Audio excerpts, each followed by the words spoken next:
Hello detectives, ఈ వీడియోలో కనిపిస్తున్న ఈమె పేరు ఇజబెల్లా గజ్మాన్. చూడడానికి అందంగా అమాయకంగా ఉన్నట్టు ఈమె అంత ఇన్నోసెంట్ కాదు. అలా అనడానికి కారణం ఏంటంటే ఈమె తన సొంత తల్లిని దారుణంగా 79 సార్లు కత్తితో పొడి చంపింది. అలా దారుణమైన హత్య చేసినందుకు కోర్టు ఈమెకు భయంకరమైన శిక్ష వేయబోతుందని అందరూ అనుకున్నారు. కానీ కోర్టు మాత్రం ఈమెకు ఎటువంటి శిక్ష వేయలేదు. అసలు ఈ ఇజబెల్లా గజ్మాన్ ఎవరు? అలా అంత దారుణంగా తన సొంత తల్లినే చంపడానికి గల కారణం ఏంటి? అమెరికాలోని 2013లో జరిగిన ఒక భయంకరమైన మర్డర్ కేసు గురించి ఈ రోజు మనం ఈ వీడియోలో చూడబోతున్నాము. ఈ యొక్క కేసు అనేది 2013లో జరిగి 2020లో భయంకరంగా వైరల్ అయింది. అలా వైరల్ అవడానికి కారణం ఏంటి అనేది ఈ రోజు మనము ఈ వీడియోలో చూడబోతున్నాము. వీడియోలో వెళ్ళక ముందు ఇప్పటివరకు ఛానల్ ను సబ్స్క్రైబ్ చేయకపోతే సబ్స్క్రైబ్ చేసుకోండి. థ్రిల్లింగ్ అండ్ క్రైమ్ స్టోరీస్ అనేది ఈ ఛానల్లో అప్లోడ్ చేస్తుంటాను. నేను మీ Dinesh. Welcome to detective DJ. అమెరికాలోని కొలరాడో ప్రాంతంలో అరోరా అనే ప్రాంతం ఉంది. ఆ యొక్క ప్రాంతంలో సుమారుగా 500 నుంచి 600 కుటుంబాల వరకు అక్కడ నివసించేవారు. ఆ యొక్క ప్రదేశం ఎప్పుడు పీస్ఫుల్ గా ఉండేది. అలాంటి ప్రాంతంలో ఇజబెల్లా ఇంకా వాళ్ళ అమ్మ అయిన యున్ మీ హోయ్, ఆమె భర్త అయిన రయాన్ కలిసి ఉండేవారు. వాళ్ళ ఫ్యామిలీ ఎప్పుడు హ్యాపీగా ఉంటుందా అంటే అలా కాదు. ఎందుకంటే రోజు ఏదో ఒక గొడవలు వస్తూనే ఉంటుంది. అలా ఉన్నప్పుడు ఆగస్టు 28, 2013లో యున్ మీ హోయ్ అప్పుడే పని ముగించుకుని ఆఫీస్ నుంచి ఇంటికి వస్తుంది. ఇంటికి వచ్చిన ఆమె డోర్ ను ఓపెన్ చేసి సోఫా మీద తన హస్బెండ్ అయిన రయాన్ కూర్చొని టీవీ చూస్తుంటాడు. అతని దగ్గరకు వచ్చి ఆమె ఏమంటుందంటే, నేను అప్స్టేర్స్ లో ఉన్న రెస్ట్ రూమ్ కి వెళ్ళి ఫ్రెష్ అప్ అయి వస్తాను అని చెప్పి అలా వెళ్తుంది. అలా వెళ్ళిన ఆమె కొన్ని నిమిషాల్లోనే భయంకరమైన శబ్దాలు చేస్తుంది. అంటే బాత్రూమ్ నుంచి వెళ్ళి భయంకరంగా అరుస్తుంది. ఇది విన్న రయాన్ వెంటనే ఆ బాత్రూమ్ కి పరిగెత్తుకుంటూ వెళ్తాడు. ఆ బాత్రూమ్ ను ఓపెన్ చేయడానికి ట్రై చేస్తాడు, కానీ అది లోపల లాక్ అయి ఉంటుంది. వెంటనే ఏం చేస్తాడంటే ఆ డోర్ ను కొడతాడు, కానీ ఎటువంటి రెస్పాన్స్ రాదు. కానీ అతను ఏం గమనిస్తాడంటే ఆ బాత్రూమ్ డోర్ నుంచి నీళ్లు ఏ విధంగా బయటకు వస్తుందో అదే విధంగా నీళ్లతో పాటు రక్తం కూడా బయటకు వస్తుంది. ఇది చూసిన రయాన్ భయంకరంగా అరుస్తాడు, డోర్ ఓపెన్ చేయండి అని. ఎప్పుడైతే ఇతను అరుస్తాడో వెంటనే ఆ డోర్ అనేది అన్లాక్ అవుతుంది. అలా అన్లాక్ అయిన తర్వాత రయాన్ అక్కడ ఏం చూస్తాడంటే ఇజబెల్లా కత్తి పట్టుకొని ఆమె వేసుకున్న డ్రెస్ అంతా ఒకటే రక్తంతో ఉంటుంది. వెంటనే రయాన్ బాత్రూమ్ లోపలికి వెళ్తాడు. ఇజబెల్లా ఏం చేస్తుందంటే కత్తి అక్కడనే పడేసి బయటకు పరిగెత్తుకుంటూ వెళ్ళిపోతుంది. అక్కడ అతను చూసిన ఒక దృశ్యం ఏంటంటే యున్ మీ హోయ్ అంటే ఇజబెల్లా వాళ్ళ అమ్మ శరీరం మీద ఒక్క బట్టలు లేకుండా రక్తంతో ఇంకా కత్తిపోట్లతో పడి ఉంటుంది. ఇది చూసిన రయాన్ వెంటనే ఏం చేస్తాడంటే పల్స్ ఏదైనా ఉందా అని చెక్ చేస్తాడు. కానీ అక్కడ యున్ మీ హోయ్ కి పల్స్ అనేది ఉండదు. అప్పుడే ఆల్రెడీ ఆమె చనిపోయి ఉంటుంది. అతను ఏం చేస్తారంటే ఎమర్జెన్సీ నెంబర్ అయిన 911 కి కాల్ చేస్తాడు. ఇలా నా వైఫ్ చనిపోయింది అని చెప్తాడు. పోలీసులు ఏం చేస్తారంటే వెంటనే ఆ ప్రదేశానికి వచ్చి ఆ యొక్క ప్లేస్ ని సెక్యూర్ చేసి ఇన్వెస్టిగేషన్ మొదలు పెడతారు. వాళ్ళు యున్ మీ హోయ్ బాడీని అటాప్సీకి పంపిస్తారు. ఆ తర్వాత ఇజబెల్లా ఎక్కడ వెళ్ళిందని డీటెయిల్స్ అంతా తెలుసుకుంటారు. ఇంకా ఆటాప్సీ రిపోర్ట్ లో వాళ్ళకి ఏం తెలుస్తుందంటే యున్ మీ హోయ్ శరీరం మీద 79 కత్తిపోట్లు ఉన్నట్టుగా గమనిస్తారు. 31 ముఖం మీద, 48 గొంతు మీద కత్తిపోట్లు ఉంటుంది. అది మాత్రమే కాకుండా ఆమె చనిపోయిన తర్వాత కూడా ఆమె తల మీద బేస్బాల్ బ్యాట్ తో భయంకరంగా కొట్టినట్టు కనిపిస్తుంది. పోలీసులు రయాన్ తో అడిగినప్పుడు ఇజబెల్లా హత్య చేసేసి బయటకు పారిపోయిందని చెప్తాడు. పోలీసులు ఏం చేస్తారంటే ఇజబెల్లా ఎక్కడైనా కనిపిస్తే వెంటనే పోలీసులకు రిపోర్ట్ చేయమని చెప్తారు. ఇంకా ఆమె చాలా డేంజర్ అని, ఆమె దగ్గరకు ఎవరు పోవద్దని కూడా చెప్తారు. సో ఈ విధంగా ఇజబెల్లా ఆ క్రైమ్ చేసిన మరుసటి రోజు ఒక పార్కింగ్ గేరేజ్ దగ్గర కనిపిస్తుంది. వెంటనే పోలీసులు ఆమెను అరెస్ట్ చేసి తీసుకుని వచ్చి ఇంకా వాళ్ళ ఇన్వెస్టిగేషన్ మొదలు పెడతారు. వాళ్ళు నువ్వు ఎందుకు మీ తల్లిని దారుణంగా పొడిచి చంపావని అడుగుతారు. కానీ ఆమె మాత్రము ఎటువంటి సమాధానం ఇయ్యదు. ఇలా రోజులు గడుస్తుంది, కానీ ఆమె దగ్గర నుంచి ఎటువంటి సమాధానం రాదు. సో పోలీసులు ఏం చేస్తారంటే ఇజబెల్లాను తీసుకుని వెళ్లి కోర్టులో సబ్మిట్ చేస్తారు. వాళ్ళకు దొరికిన ఆ కత్తి మీద ఉన్న ఫింగర్ ప్రింట్స్ ఆధారంగా కోర్టులో ప్రొడ్యూస్ చేస్తారు. ఇప్పుడు ఆమె ఏం చేస్తుందంటే ఈ వీడియోలో చూడండి ఆమె ఎంతో ఇన్నోసెంట్ గా యాక్టింగ్ చేస్తుందో.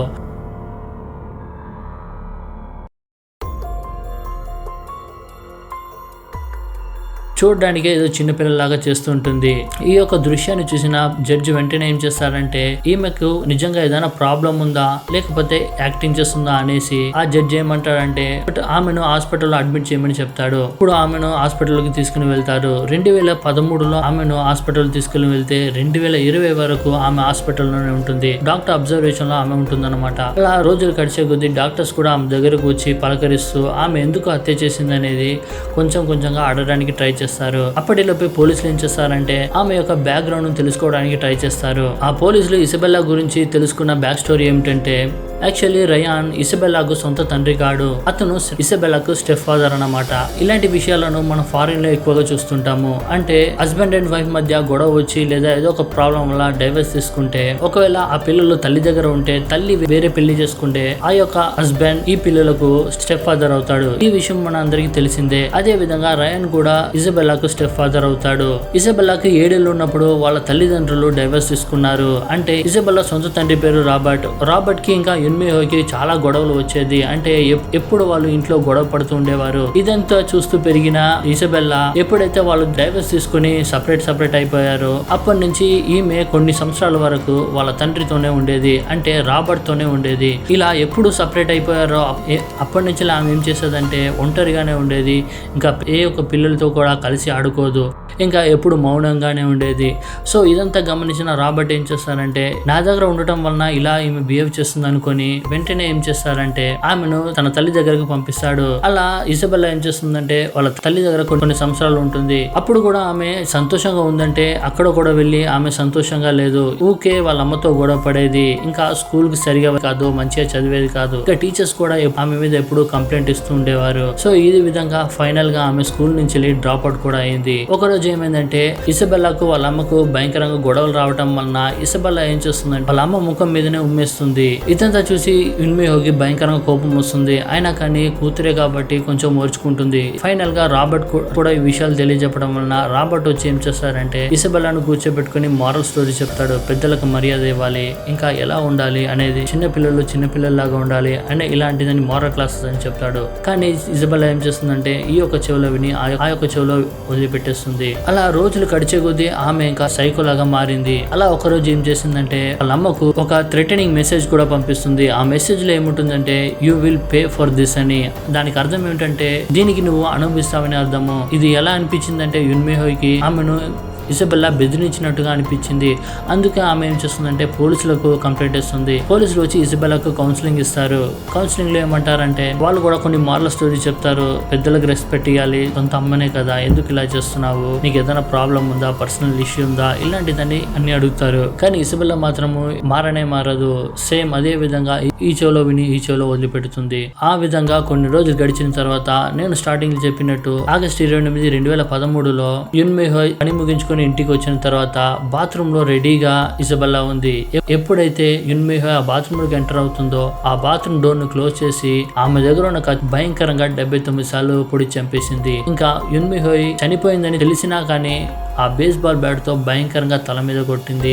ఈ విధంగా పోలీసులు ఆమె యొక్క బ్యాక్ స్టోరీని చెప్పారు. ఇంకా డాక్టర్స్ ఏం చేస్తారంటే 2013 నుంచి 2020 వరకు ఆమెను అబ్జర్వేషన్ లో ఉంచారు. ఇంకా ఆమెను ట్రీట్మెంట్ ఇచ్చారు. వాళ్ళు ఆమెను అడిగేటప్పుడు ఆమె ఏమన్నదంటే ఆ రోజు ఎవరో నన్ను కంట్రోల్ చేస్తున్నట్టుగా అనిపించింది. ఇంకా అది మాత్రమే కాకుండా ఎవరో నా మైండ్ లో మాట్లాడుతున్నట్టుగా నాకు అనిపించింది. అందుకే నేను మా అమ్మను పొడి చంపేశానని చెప్పింది. సో డాక్టర్స్ ఏం చేస్తారంటే ఇదంతా రిపోర్ట్ అన్ని తీసుకుని చివరకు 2020లో కోర్టులో సబ్మిట్ చేస్తారు. ఆ రిపోర్ట్ లో ఏముందంటే యాక్చువల్లీ ఇసబెల్లా సిజోఫర్నియా అనే వ్యాధితో బాధపడుతుందని చెప్పారు. అంటే ఈ వ్యాధి వచ్చిన వాళ్ళు ఏం చేస్తారంటే వాళ్ళు హాలుసినేషన్ చేసుకుంటారు. ఇంకా లేనిపోనిదని ఊహించుకొని ఏం చేస్తున్నారో వాళ్ళకి అర్థం కాదు. ఈ విధంగా ఈ యొక్క వ్యాధి ఉండటం వల్లనే ఆమె ఆ విధంగా వాళ్ళ అమ్మను చంపేసిందని ఆ యొక్క రిపోర్ట్ లో వాళ్ళు చెప్పారు. సో ఆమె కావాలని ఏది చేయలేదు కాబట్టి కోర్టు ఆమెకు ఎటువంటి శిక్ష ఇవ్వకుండా ఫైనల్ గా ఆమెను 2020లో రిలీజ్ చేశారు. ఈ విధంగా అప్పుడు ఆమె విడుదలతో పాటు ఈ వీడియోను కూడా ఇంటర్నెట్ లో రిలీజ్ చేస్తారు. ఎప్పుడైతే ఈ వీడియో రిలీజ్ అయిందో దాన్ని చూసిన చాలా మంది టిక్ టాక్ లో వైరల్ చేస్తారు. ఇంకా స్వీట్ బట్ సైకో అని ఆ యొక్క వీడియోను ట్రెండ్ చేస్తారు. ఈ విధంగా ఇసబెల్లా సొంత తల్లినే చంపింది. చివరకు ఆమె వ్యాధి ఉండడం వలనే అలా బిహేవ్ చేసిందని చెప్పడం వలన ఆమెను కోర్టు రిలీజ్ చేసింది. సో రిలేటివ్స్, ఈ యొక్క కేసు గురించి మీ యొక్క థాట్ ను కామెంట్ లో చెప్పండి. ఈ యొక్క కేసు మనం తెలుసుకున్న విషయం ఏంటంటే ఇలా డైవర్స్ ఇంకా సింగిల్ పేరెంటింగ్ ఇలాంటి విషయాలు అనేది పిల్లలను చాలా ఎఫెక్ట్ చేస్తుంది. అది మాత్రమే కాదు, పిల్లల ముందు పేరెంట్స్ గొడవ పడడం అన్నా సరే, ఇంకా అరుస్తూ మాట్లాడడము, ఇదన్నీ పిల్లలకు అంటే వాళ్ళు ఎదిగేటప్పుడు ఇలాంటిదని వాళ్ళ లైఫ్ ఎఫెక్ట్ అవుతుంది. అది మాత్రమే కాకుండా వాళ్ళు ఎదిగే కొద్దీ ఇలాంటిదని మైండ్లో ఉన్నప్పుడు వాళ్ళు పెద్దగా అయిన తర్వాత ఒక మృగాలుగా మారే అవకాశాలు కూడా ఉన్నాయి. ఇలాంటి పిల్లలే భవిష్యత్తులో సీరియల్ కిల్లర్గా మారిన అనేకమైన సంఘటనలు ఉన్నాయి. అలాంటి విషయాలని మనము రాబోయే రోజుల్లో మన ఛానల్లో ఇలాంటి వీడియోస్ అప్లోడ్ చేయడం జరుగుతుంది. ఈ వీడియో నచ్చితే మీరు లైక్ చేయండి, షేర్ చేయండి. ఇలాంటి ఇంట్రెస్టింగ్ అయిన వీడియోస్ కోసం ఛానల్ తప్పకుండా తప్పకుండా సబ్స్క్రైబ్ చేసుకోండి. మళ్ళీ ఒక ఆసమైన వీడియోతో మీ ముందుకు వస్తాను. Until then bye.